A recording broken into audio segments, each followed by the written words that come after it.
stands behind House Speaker Nancy Pelosi. He describes his support for her among House Democrats as solid.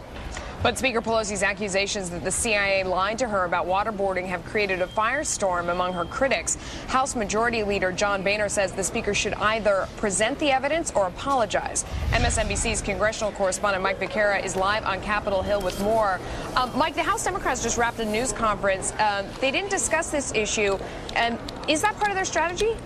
Well, in fact, Steny Hoyer was asked about it towards the end of the news conference. And, you know, House Democrats and allies of Nancy Pelosi appear to be settling on a tactic that includes accuse the media of enabling Republican attacks on the president and say that they are sticking to matters that matter more to the American people, that are of more of a concern to the American people. Steny Hoyer saying to continue to focus on this, as the media is doing, facilitates Republicans' tactics of distraction. The Speaker's office, other allies, asking reporters to please move away from this story because they don't consider it to be a real story at this point, notwithstanding the fact, of course, that the Speaker has accused the CIA of lying to her and misleading Congress and jeopardizing perhaps the relationship between Congress and the executive branch, or at least the agencies, the DNI, the CIA, the NSA, and other espionage agencies that perform those functions overseas. And notwithstanding the fact that Steny Hoyer himself sparked a lot of this speculation by his less than effusive support for Nancy Pelosi last week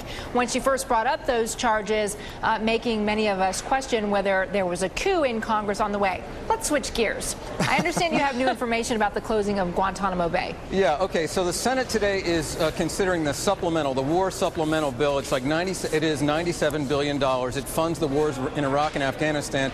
The Senate also had money in there to close Guantanamo Bay. Remember, of course, the president has said he wants to do so within a year. They found out that that was simply an untenable position at this point politically and as a matter of policy. The president hasn't come forward with a plan. They found that they were trying to fund something that was still nebulous at this point. And so today what they've done is they've yanked out that money to close Guantanamo. They say they want to see a plan from the president. Harry Reid just spoke after the Senate luncheons, as he does every Tuesday. He was asked whether or not he favors transferring some of these people in Guantanamo to American prisons, transferring them to the United States, and he said not in the United States. Now, this came after a series of back and forth between Harry Reid and the media trying to figure out exactly where he stood on this issue. That was his final answer, and if so, it's a little bit shocking to find that he does not want to have any of these prisoners here in the United States.